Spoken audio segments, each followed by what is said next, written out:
Test. Are Ogre Tyrants any good? This was a request, and I thought, why not? I'll prepare a script and risk the low views at some later occasion. Other YouTubers say Ogres aren't popular. Prove me wrong!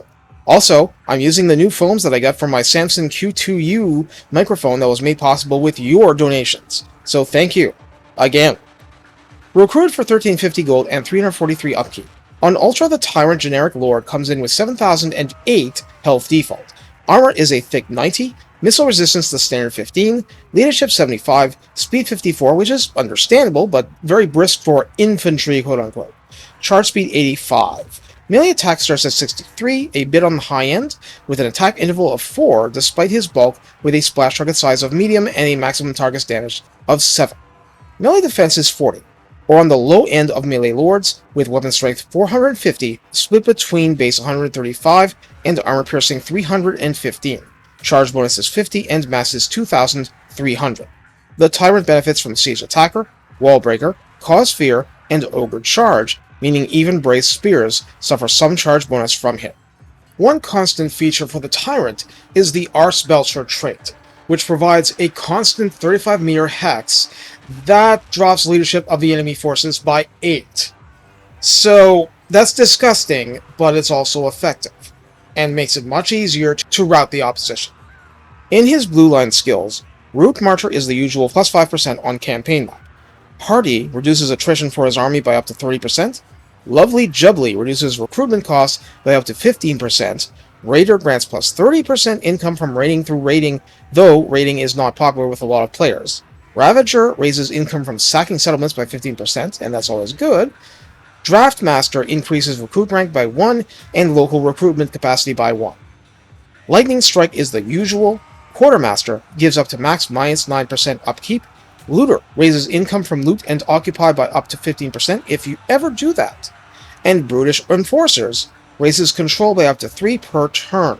Renowned and Feared gives more upkeep reduction, movement bonus, stymies enemy heroes, and plus 1 more recruit rank when the Tyrant demands service.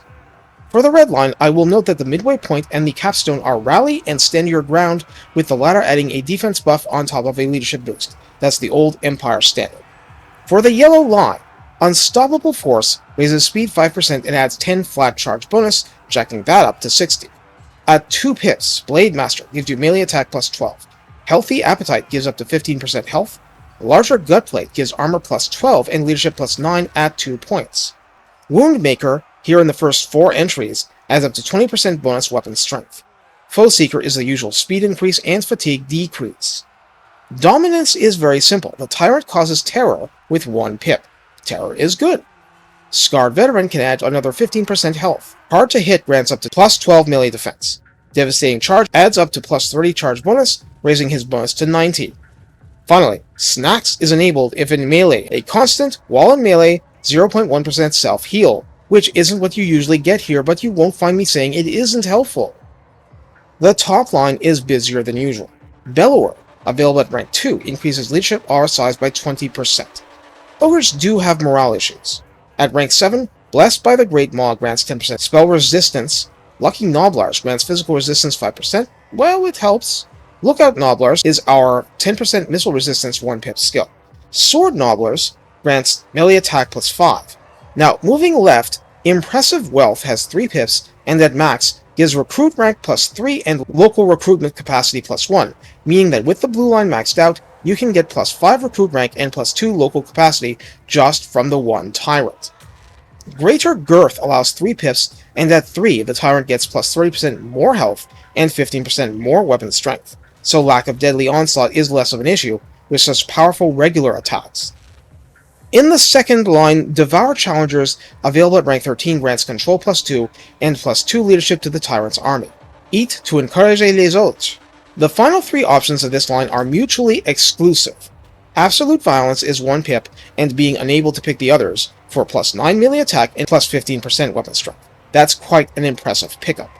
Iron Discipline gives leadership plus 2 for the Tyrant's army and plus 10 charge bonus for the entire army too. And given we're talking Ogres, Ogre Charge with higher charge bonus is really good stuff. Finally, Tithe Taker grants plus 10% income from looting settlements, plus 15% for raiding, and plus 10% for sacking. So how do you use the Tyrant? I think what we've gone over suggests two schools of thought, and yes, I didn't go through each part of the red line skills. I prefer to cover those on a unit-by-unit basis. You don't need to do anything to have this as a pretty competent armor-piercing melee lord. The two paths that are most clear to us are to make the Tyrant into an especially brutal combatant, but as a generic lord, he has no magic, no specific items, and no magical attack or the like. Still, he hits hard, only comes to hit even harder, and even has self-healing eventually. Just putting Foe Seeker on him and getting a fat charge bonus means for meaty offenses, and yes, I'm making the puns flow. The alternative path is to turn the Tyrant into the Ogre equivalent of an organizational genius, aiming to make his force into a moneymaker, money saver, and a raiding, looting, and sacking machine. More to the point, getting units at rank 5 instantly, or more if you have other bonuses at work, means you're getting more from your recruitment buck. The issue there is that you have to be in a strategic position to create armies using the Tyrant that can actually do you some good. And by good, I mean are able to generate money for you. That depends, but by all means have at it.